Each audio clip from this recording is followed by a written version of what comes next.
Hope everyone had a good Thanksgiving. Pray for those who are still on the road trying to get back. The very first book I ever read on discipleship was entitled The Cost of Discipleship. It was published in 1937. In it, the author makes these statements. Cheap grace, he said, is the enemy of our church. We're fighting today for costly grace. It is costly because it calls us to follow. It is grace because it calls us to follow Jesus Christ. It is costly because it costs a man his life, and it is grace because it gives a man the only true life. It is costly because it condemns sin, but justifies the sinner. Above all, it is costly because it cost God the life of His Son, and what costs God much cannot be cheap to us. Above all, it is grace because God did not reckon His Son too dear a price to pay for our life, but delivered Him up for us. Now, the author knew in his own life what he was talking about. His name, a snippet of his story I shared with you just a couple of weeks ago, was Dietrich Bonhoeffer. It was the last time I'll say anything about Bonhoeffer in a long, long time. But he wrote those words in pre-war Germany, seeing his beloved church being swallowed up by the Nazi regime as it supported the nationalistic fanaticism of Adolf Hitler. As a Christian, he knew that he could not support his government and that it would cost him greatly. And so he was stripped of his teaching credentials as a professor at the University of Berlin and was not even allowed to live in Berlin near his parents. Safe in America on a lecture tour when German troops invaded Poland, Bonhoeffer chose to return to Germany and work in the German underground to defeat the Third Reich. He was arrested, imprisoned for 2 years without ever standing trial, and he was held all that time in solitary confinement. On April 8, 1945, Bonhoeffer was allowed to conduct Easter services for the other prisoners. He gave a brief meditation on the Bible verses for the day, Isaiah 53 and 1 Peter chapter 1, verse 3, which says, "Blessed be the God and Father of our Lord Jesus Christ, for by His great mercy we have been born anew to a living hope through the resurrection of Jesus Christ from the dead." At the close of the service, Bonhoeffer was taken from the other prisoners and then was bussed over or trucked over to the concentration camp at Flossenburg. That night he received a dubious court-martial, and the first trial is 2 years imprisonment, and he was sentenced to death. The next morning at dawn, he was hanged. His clothes, his manuscripts, his personal effects were placed alongside of his body, and he was burned. Dietrich Bonhoeffer was 39 years old. We may never experience personal persecution or peril for following Christ, but understand this: the cost of following Jesus, there will be one. With that in mind, let's turn and hear Jesus talk about that in Mark's Gospel, chapter 8. Mark's Gospel, chapter 8. Begin the reading with me at verse 31. Now, this passage begins the third phase in the 4 phases of Jesus' plan for disciple making, the come and be with me stage. Now it gets tougher, it gets harder. And that's what Jesus wants to tell us this morning. So begin reading with me in chapter 8 at verse 31. "And he began to teach them," his disciples, "that the Son of Man must suffer many things and be rejected by the elders and chief priests and scribes and be killed, and after 3 days rise again." He was stating the matter plainly, and Peter took him aside and began to rebuke him. But turning around and seeing his disciples, he rebuked Peter and said, "Get behind me, Satan, for you are not setting your mind on God's interest but man's." And he summoned the multitude with his disciples and said to them, if anyone wishes to come after me, let him deny himself, take up his cross, and follow me. For whoever wishes to save his life shall lose it. And whoever loses his life for my sake and the gospel shall save it. For what does it profit a man to gain the whole world and forfeit his own soul? Here in these verses, Jesus gives us 3 non-negotiable requirements for following him. And the first is to think like Jesus. And Jesus, folks, thought with commitment. Jesus had sent his disciples out on their first solo ministry assignment, and when they returned, they were literally left spellbound by the events that they experienced having come back. There was the feeding of the 5,000. There was the walking on the water episode.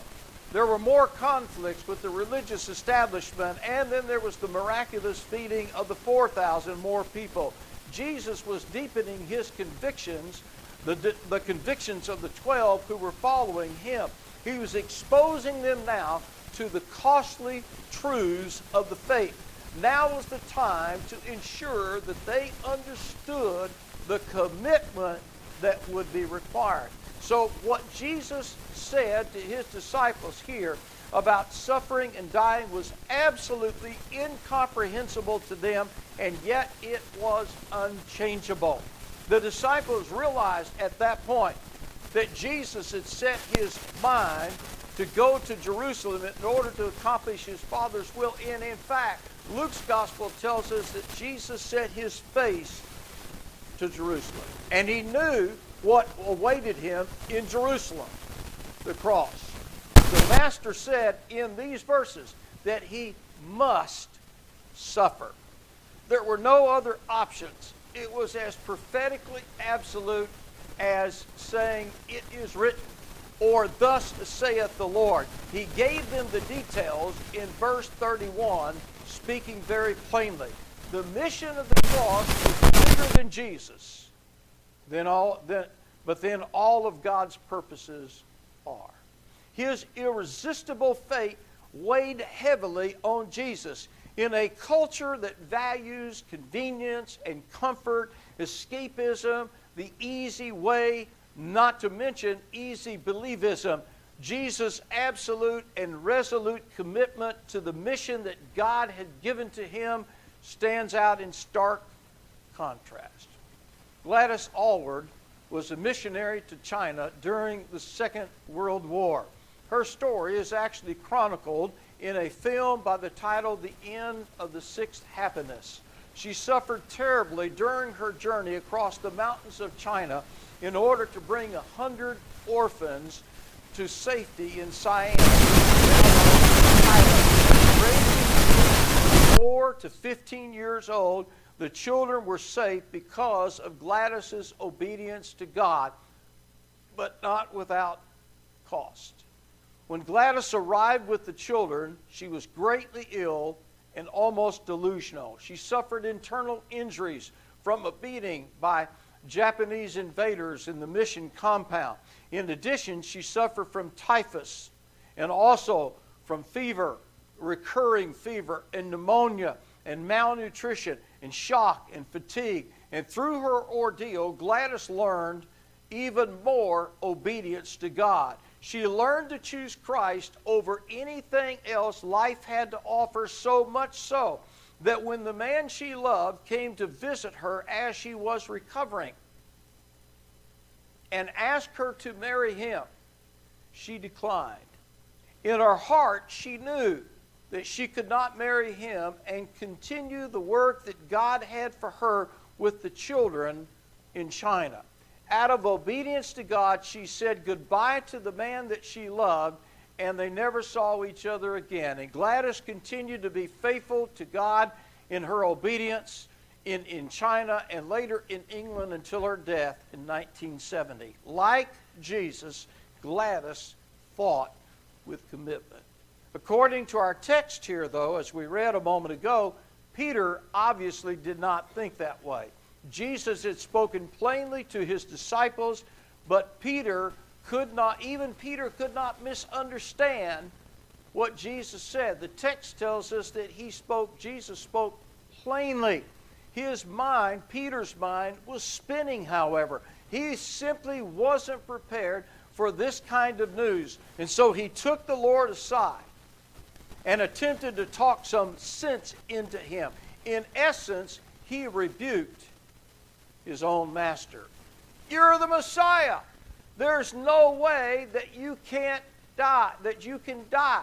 That just isn't going to happen. And Jesus' response was, quick, out of my sight, Satan. The gravity of the situation called for a kind of controlled rage on the part of Jesus to make sure that the disciples understood the critical nature of Jesus' mission. The Master knew that the one really fighting the necessity of the cross was Satan, because Satan understood that the salvation of humankind was at stake, and he did not want that to happen. It is frightening how easily we can suddenly take on the perspective of Satan. That's the mistake that Peter made here. One of Satan's most effective strategies is to get Christians to believe, to consider their own self-interest as equivalent to God's will. Peter did that, and Jesus set him straight. When God says much, we have to set our minds on His will regardless of our feelings or our personal interest. It may mean, and probably will mean, sacrificing, but anything of value will require sacrifice. If I'm in a relationship with Jesus, then I'm acutely aware of His plan. My first desire must be to obey Him. The confidence that Jesus had in His calling must become a confidence in my calling. His caring and His compassion about people who were harassed and lost because they did not know God must become my passion.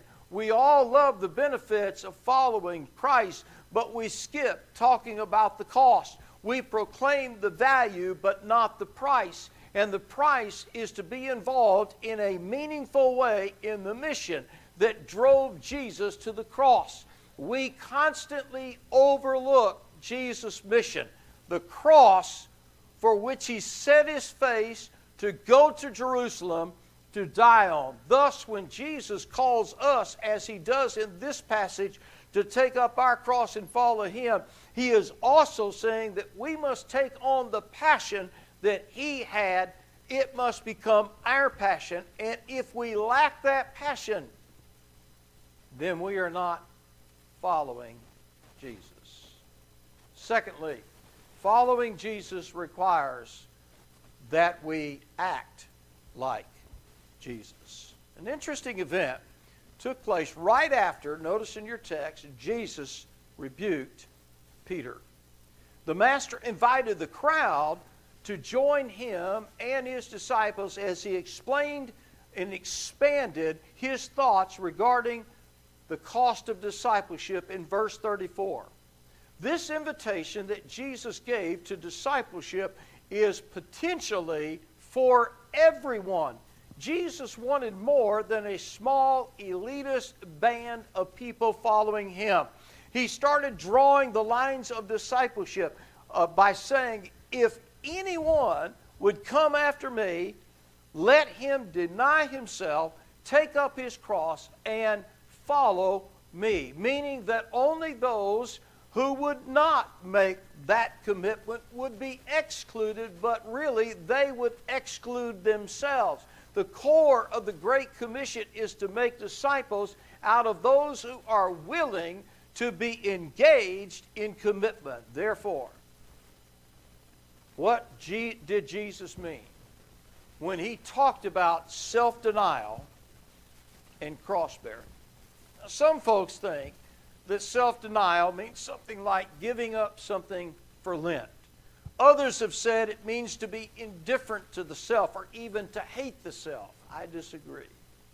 When Jesus referred to self-denial, he was not talking about giving up some luxury item or denying the reality of the self or even the needs of the self. Rather, he was focusing on the importance of renouncing self as the center of our lives and actions. In other words, self-denial is the decision that each follower of Jesus must make to give over to God our bodies, our families, our careers, our time, our money, our energy. It is the shifting of spiritual gravity in our lives.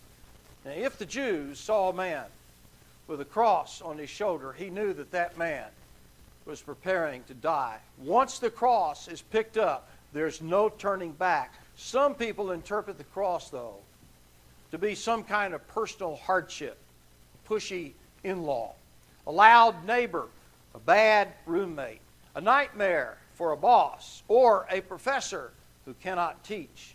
We often hear people speak this in jest. Oh, well, we all have our crosses to bear. But the cross represents something more. It is the symbol of mission, the very essence of purpose. Jesus said that it was something he must do. The cross was the core of his life's work, something that he would not avoid. Whatever mission God gives me is my cross. To take it up means that I'm ready to die for it, but also I am ready to live for it. There is no turning back. I must be totally committed. Adventurer Robert Young Pelton was confronted with the price of commitment while in Afghanistan. When I was being shelled on the front line north of Kabul, I asked a 23-year-old Taliban fighter, "Why don't we dig trenches to escape the bombardment?" He looked at me and asked, "If you didn't come here to die, what are you doing here?" Various psychological studies have yielded the conclusion that a person will not die for something that he or she does not believe in. Jesus selected people who, in his judgment, have the kind of conviction necessary for great sacrifice. They would not only be willing to die for their faith, but they would also be willing to live for it. Taking up the cross means exactly that. Not just being willing to die for our faith theoretically, but if we are really theoretically willing to die for our faith, then it is evidenced by the fact that we live our faith. Like Gary Hamlin, a Joplin, Missouri physician. On April Fool's Day, many years ago now, Hamlin began doing some seemingly foolish things. I lived the first 40 years of life for Gary Hamlin's personal gain, he said. Then as I became more obedient to God, I realized that he had more for me to do and to see people through his eyes who needed my help. Hamlin co-founded the Teen Challenge Center, offering free counseling and medical care for troubled teenagers. He and his family hosted some of those teenagers in their home. Then, when no other physician volunteered, Hamlin became the first medical director of the AIDS Project of the Ozarks. Lafayette House, a Joplin facility for battered women and children, engaged Hamilton's services, which he provided free of charge. But God had even more plans. Hamlin opened a highly unconventional medical practice called the Benevolent Friday Clinic. Any patient who needed medical care received it. No one was turned over to a collection agency for non-payment. Now, you operate a clinic like that and people will come, 35 to 45 patients a day. However, operating that way, Hamlin had to moonlight at another hospital every other weekend just to pay for the overhead. Not everyone in the medical community was as enthusiastic about Hamlin's setup as he was, but that's okay. When a patient's eyes well up with tears because someone is willing to give him medical care, it's humbling. When his youngest child was grown, Hamlin began making medical mission trips to Haiti. Since he began making these trips to Haiti, he admits materialism has lost its value. Before I went to Haiti, I carried a lot of fears in my life. The fear of dying, the fear of financial hardship. But after a while, those fears began to dissipate. God was weaning me from the world's attractions. He was showing me His vision for my life, to be a fool for Him every day, but to realize how rich I am. That is what it means to act like Jesus, putting our beliefs into action. Thirdly, a non-negotiable requirement that Jesus gives us is to invest like Jesus. God gave us a life to spend, not to save. Investment refers to the wise expenditure of a person's life. Or as Jesus put it this way in verse 35, look at it again. For whoever wants to save his life, whoever wants to hang on to their life, that their life is more important than anything or anybody else, will lose it. But whoever loses his life for me and for my sake and the gospel will save it. Many of us have this idea backwards because we simply do not understand spiritual investment. We're all about trying to save our lives. And in the process, we end up losing ourselves. If this was not a problem, then I doubt that Jesus would even take up the subject. Take, for example, the so-called self-help movement. All of this can be traced back to Maslow's theory of self-actualization. His theory is built upon what he calls a hierarchy of needs. The most fundamental needs are obviously physical ones: shelter and food. The second tier are security needs, income and family. The third is love, and the fourth is purpose. And according to Maslow's theory, when these four layers of needs are met, then a person can be self-actualized, reaching his or her full potential. And from strictly a human standpoint, these seem to be right. But Jesus turns his theory upside down, inside out, and completely backwards. The psychologist from Nazareth indicated that it is only in losing yourself that you find yourself. If you lose yourself in Jesus, then you will truly find yourself. We will never discover who we are or what God intended for our lives until we lose ourselves in a relationship with Him. It is a higher way. It is a harder way. But he goes on to elaborate in verse 36. He says, what good does it do if a man gains the whole world, gains everything he ever wanted, but forfeits his soul?